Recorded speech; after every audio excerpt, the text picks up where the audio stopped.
निगमायुक्त doctor Praveen Ashtikar को पदोन्नत कर मंत्रालय में उपसचिव नियुक्त किए जाने का समाचार है। गत 15 माह से मनपा आयुक्त के साथ साथ प्रशासक के रूप में कार्यरत डॉक्टर आष्टीकर हालांकि आगामी 30 जून तक मनपा में अपने ओहदे पर बने रहेंगे। आज उनके पदोन्नत के आदेश उन्हें प्राप्त हुए। पदोन्नत के बावजूद वे अमरावती के मनपा आयुक्त पद पर बने रहेंगे, इस बात की उन्होंने खुद पुष्टि की। बकाया रकम में 30% राशि अदा करने के बाद महाराष्ट्र बैंक ने मनपा को आखिरकार कंसेंट लेटर देने की रजामंदी दी है। पहले चरण का बैंकिंग व्यवहार पूर्ण होने से 6 जून को प्रशासन की तरफ से नए सिटी बस ठेकेदार को वर्क ऑर्डर दी गई। इसके तहत 4 माह से बंद पड़ी सिटी बस सेवा गुरुवार 8 जून से शुरू हो गई है। आज 4 माह बाद पहले दिन 5 सिटी बस सड़कों पर चलाई जा रही है। अब धीरे धीरे अन्य सभी सिटी बस शुरू कर दी जाएगी। शहर की लाइफलाइन शुरू होने से नागरिकों को बड़ी राहत मिली है। महाराष्ट्र की सभी 48 लोकसभा सीटों के प्रचार प्रमुख का ऐलान करते हुए भाजपा प्रदेशाध्यक्ष चंद्रशेखर बावनकुले ने अमरावती का दायित्व प्रदेश सचिव जयंत डेहनकर को सौंपा है। पार्टी ने सभी 48 सीटों के लिए प्रचार प्रमुख के नाम घोषित करते हुए दक्षिण मुंबई का जिम्मा मंत्री मंगल प्रभात लोढ़ा, ठाणे विनय सहस्त्रबुद्धे, मालव में प्रशांत ठाकुर, माडा में प्रशांत परिचारक, सातारा में अतुल भोसले इनको जिम्मेदारी दी है। यवतमाल वासिम का जिम्मा नितिन भूतड़ा को सौंपा गया है। चंद्रपुर में प्रमोद कडू, भंडारा गोंदिया में विजय शिवणकर पर प्रचार प्रमुख के रूप में जिम्मेदारी सौंपी गई है। भारतीय जनता पार्टी ने आज विधानसभा चुनाव प्रमुख के नामों का ऐलान किया है। अमरावती सीट का जिम्मा प्रवीण पोटे और बडनेरा का दायित्व किरण पातुरकर पर रहेगा। बता दें कि प्रदेशाध्यक्ष चंद्रशेखर बावनकुले ने पिछले माह प्रदेश कार्यकारिणी का ऐलान किया था। उसी कड़ी में अब विधानसभा चुनाव प्रमुख के नामों की घोषणा की गई है। महाराष्ट्र के उप मुख्यमंत्री देवेंद्र फडणवीस आज निजी यात्रा पर कुछ घंटों के लिए अमरावती अपनी ननिहाल पधारे थे। होटल ग्रैंड महफिल में अपने मामा कलोती के यहाँ आयोजित यज्ञोपवीत संस्कार समारोह में सहभागी होने वे पहुंचे थे। बेलोरा हवाई अड्डे पर कई अधिकारी, पदाधिकारी व कार्यकर्ताओं ने उनका स्वागत किया। दरियापुर तहसील के कुक्सा में संतान करवाने के नाम पर पूजा पाठ का बहाना कर महिला पर अत्याचार करने के भयंकर प्रकरण का खुलासा हुआ है। एक ढोंगी बाबा ने संतान की आस में उसके पास आई महिला को नदी किनारे ले जाकर अत्याचार किया। महिला और उसके पति ने साहस दिखाया, पुलिस में शिकायत दी। थानेदार ने तत्काल कार्यवाही कर आरोपी कथित बाबा संतोष गजानन बानवे को गिरफ्तार कर लिया है। आरोपी का रिमांड लिया जा रहा है। घटना उजागर होते ही पूरे जिले में सनसनी मची है। अमरावती जिले में बुधवार की दोपहर में बारिश होने के बाद दरियापुर में गुरुवार की दोपहर में 2 बजे के दौरान जोरदार बारिश हुई। आधा घंटा चली इस बारिश के कारण वातावरण में बदलाव आ गया। भीषण गर्मी से नागरिकों ने राहत की सांस ली। पिछले 2 दिनों से अमरावती शहर समेत जिले की अन्य तहसीलों में भी प्री मानसून की बारिश हो रही है। कभी धूप तो कभी छाव का खेल शुरू है। दिन में कड़ी धूप रहते दोपहर बाद अचानक वातावरण में बदलाव आ रहा है। आसमान में घने बादल छाने के बाद अचानक तेज हवाओं के साथ बारिश भी हो रही है। अमरावती शहर में मंगलवार और बुधवार को कुछ समय के लिए जोरदार बारिश भी हुई।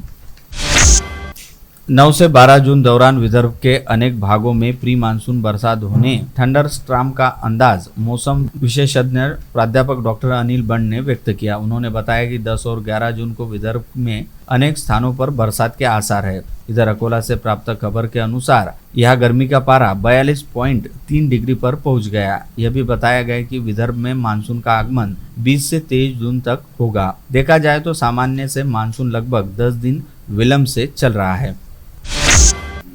हरीना फाउंडेशन द्वारा परसों शनिवार 10 जून को शहर में नेहरू मैदान से शाम 5 बजे आयोजित नेत्रदान जागरूकता पदयात्रा में सहभागी होने का आह्वान शहर के गणमान्य सतत कर रहे हैं। इस कड़ी में आज अमरावती मंडल के संपादक तथा राजस्थानी हितकारक मंडल के अध्यक्ष अनिल अग्रवाल ने नेत्रहीन की पीड़ा को एहसास करते हुए काला चश्मा लगाकर और सफेद काठी लेकर इस पदयात्रा में सह परिवार सहभागी होने की घोषणा की है।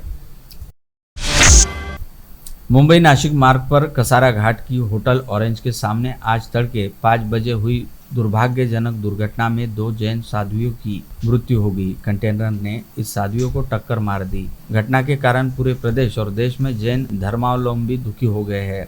अनेक ने शोक व्यक्त किया है। जानकारी के अनुसार कसारा घाट से यह साध्वी जन नासिक के पवन नगर में चातुर्मास हेतु जा रही थी। परम पूज्य सिद्ध काजी मसा और परम पूज्य हर्षा काजी मसा पैदल जा रही थी, तब यह हादसा हुआ। एक कंटेनर ने पिकअप और ओमनी कार को टक्कर दी, जिससे पैदल जा रही दोनों महिला साध्वी को धड़क लगने से उनकी घटनास्थल पर ही जान चली गई। मेलघाट के धारनी शहर की उपज मंडी के बंद पड़े मार्केट यार्ड के पीछे शेड में गौमाता के कंकाल और अवशेष बरामद होने तथा लावारिस अवस्था में 4 से 5 गाय मिलने से गोमांस तस्करी का मामला उजागर हुआ है। मंडी के सभापति रोहित पटेल के कारण यह मामला प्रकाश में आया है। पुलिस में शिकायत दर्ज होने के बाद 2 संदिग्धों को कब्जे में लेकर घटनास्थल से जब्त की गई गाय को बामदा गौशाला पहुंचा दिया गया है।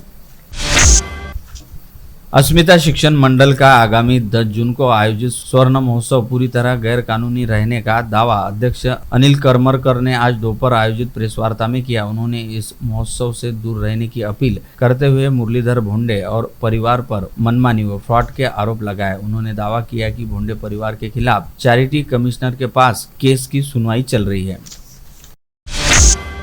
चांदूर रेलवे शहरवासियों को विगत कई वर्षों से पानी की समस्या से जूझना पड़ रहा है। शहर की जलापूर्ति मांग लंबित रहने से यहाँ के लोगों को दिक्कतों का सामना करना पड़ रहा है। अतिरिक्त जलापूर्ति योजना के अंतर्गत अन्य 5 गांव के लोगों को मालखेड़ तालाब से जलापूर्ति योजना मंजूर की गई, किंतु चांदूर रेलवे शहरवासियों पर अन्याय की परंपरा कायम रखते हुए शहर का अधिकार का पानी कहीं और देने का षड्यंत्र किया जा रहा है। यह आरोप करते हुए शहर कांग्रेस की ओर से आज जिलाधीश को ज्ञापन सौंपा गया। नांदेड़ जिले के बोंडारा गांव में शहीद हुए अक्षय भालेराव हत्याकांड प्रकरण के सभी आरोपियों को गिरफ्तार करने तथा मुंबई के सावित्रीबाई फुले छात्रावास में घटित हिना मेश्राम हत्याकांड प्रकरण में कड़ी कार्रवाई करने की मांग को लेकर वंचित बहुजन युवा आघाड़ी के जिलाध्यक्ष अभिजीत देशमुख ने राज्य के गृह मंत्री के नाम जिलाधिकारी विजय भाकरे को ज्ञापन सौंपा। प्रहार जनशक्ति पार्टी बडनेरा इकाई की तरफ से भटकिया जाति जनजाति परिवार को शासकीय प्रमाण पत्र और कागजात पत्र तैयार कर देने के लिए नई बस्ती के विश्राम गृह में शिविर का आयोजन किया गया। यह शिविर पूर्व राज्य मंत्री ओम प्रकाश उर्फ बच्चू कडू के आदेश पर संपूर्ण महाराष्ट्र राज्य में आयोजित किया गया है। इसके तहत अमरावती के जिलाध्यक्ष प्रवीण हेंडवे के मार्गदर्शन में सर्वेक्षण कर विविध स्थानों पर शिविर का आयोजन किया गया है। अमरावती जिले में छोटू महाराज वसु व महानगर प्रमुख बंटी रामटेके के सहयोग से इस शिविर का आयोजन किया गया है। मानसून की बारिश की आहट लगते ही गृहिणियां वर्षभर के आम और अन्य आचार की तैयारियां शुरू कर देती है। इस बार हींग और मसालों के दाम तेज हो गए हैं, जिससे आचार का बजट बढ़ने लगा है। केवल तेल थोड़ा सस्ता हुआ है, सबसे अधिक रेट हींग के बढ़े हैं। पिछले वर्ष 3000 रुपए किलो की हींग इस बार डबल रेट हो जाने की जानकारी शहर के प्रमुख किराना व्यवसायी महेश पांडे ने दी है। शहर के बिच्छू टेकड़ी परिसर में रहने वाली सुलभा किरण तेलमोरे समेत क्षेत्र के 66 नागरिकों ने अपने रहते मकान पर घर टैक्स लगाकर देने की मांग आज जिलाधिकारी विजय भाकरे को सौंपे ज्ञापन में की है। ज्ञापन में बताया कि 6 जून को सुलभा तेलमोरे के घर पर एक पेड़ गिर गया था। इस घटना में कोई जीवित हानि नहीं हुई, लेकिन घर का काफी नुकसान हो गया। घर में रखा सारा सामान इस घटना में नष्ट हो गया है। ऐसी अवस्था में सुलभा तेलमोरे ने क्षेत्र के नागरिकों के साथ अधिकारी के पास पहुंचकर घटना की जानकारी देते हुए आर्थिक सहायता करने की मांग की है। कोल्हापुर में हुई घटना निमित्त कुछ लोग हेतु परस्पर इस घटना को लेकर सोशल मीडिया पर झूठी अफवाह फैलाकर सांप्रदायिक तनाव निर्माण कर शहर की शांतता भंग करने का प्रयास कर रहे हैं। इस पृष्ठभूमि पर शहर पुलिस ने सोशल अलर्ट घोषित किया है। पुलिस आयुक्त नवीन चंद्र रेड्डी ने शहरवासियों को झूठी अफवाहों पर विश्वास न करने का आह्वान किया है। किसी को भी किसी भी समाज की भावनाओं को आहत करने, शांतता भंग करने वाले अथवा दो समुदाय में द्वेष फैलाने वाले आपत्तिजनक मैसेज, इमेजेस, वीडियो अपलोड न करने, घटना की जानकारी की जांच न करते हुए व्हाट्सएप, फेसबुक, ट्विटर, इंस्टाग्राम व सोशल मीडिया के माध्यम पर पोस्ट अथवा प्रसारित करने, उससे लाइक अथवा शेयर करने, ऐसी अफवाहों पर विवादित टिप्पणी अथवा कमेंट्स करने की गैर कानूनी करतूत न करने का आह्वान शहर पुलिस ने किया है। पति व पत्नी के बीच तकरार बड़ी कॉमन बात है। इतनी सामान्य बात है कि प्रेम विवाह करने वाले दंपति भी लड़ झगड़ बैठते हैं, फिर इनके झगड़े पुलिस में पहुंचते हैं। पुलिस ने गत 5 माह में 420 प्रकरण में से 62 में से पति पत्नी को समझा बुझा दिया, जिससे उनका विवाद शांत हो गया, घर उजड़ने से बच गए। गत एक साल के आंकड़े देखें तो महिला सेल ने 777 प्रकरणों में से 372 प्रकरण प्रलंबित रखे हैं। रविनगर में राहुल नगर अजबे को आरोपी संस्कार सतीश वर्मा ने अपने घर के पास बुलाकर क्रिकेट सट्टे के बकाया पैसे के लिए धमकाने का आरोप किया है। राहुल की शिकायत पर राजापेट थाने में संस्कार के विरुद्ध दफा 324, 504, 506 के तहत अपराध दर्ज किए हैं। अकोला के आतापाता रोड के जगजीवन नगर के दुबेवाड़ी निवासी संतोष देवघर के यहाँ सोमवार के तड़के दोपहर 3 से 4 बजे के दौरान शातिर चोर ने सेंध लगाकर 1.5 लाख का माल उड़ा लिया। सिविल लाइन के थानेदार भाऊराव घुगे ने तत्काल जांच करते हुए इस कुख्यात सेंधमार को 2 घंटे में दबोचकर उसके पास से सोने के आभूषण व नगद समेत 1.5 लाख का माल जब्त कर लिया है। फ्रेजरपुरा थाना क्षेत्र में वर्ष 2012 में प्रकाश में आए दुष्कर्म के एक मामले में स्थानीय जिला न्यायाधीश श्रीमती पी.एन. राव की अदालत ने आरोपी जयकुमार उर्फ जयंत नंदकुमार तायडे को दोषी करार देते हुए 7 वर्ष सश्रम कारावास की सजा सुनाई है। जानकारी के मुताबिक 12 नवंबर 2012 को आरोपी जयकुमार तायडे ने 24 वर्षीय पीड़िता को समय समय पर विवाह का प्रलोभन देकर उसे नगद रकम और सोने के आभूषण लेकर उसका विश्वासघात किया और सितंबर 2008 से नवंबर 2012 तक अनेक बार उसका अत्याचार किया। घरेलू गैस का अवैध रूप से ईंधन के रूप में इस्तेमाल करने वाले 2 लोगों को स्थानीय अपराध शाखा के दल ने बुधवार को रंगे हाथ पकड़ लिया। घाटपुरी नाका परिसर में सुबह 8:30 बजे के दौरान यह कार्रवाई की गई, जिसमें कार समेत 3 लाख का माल जब्त किया गया।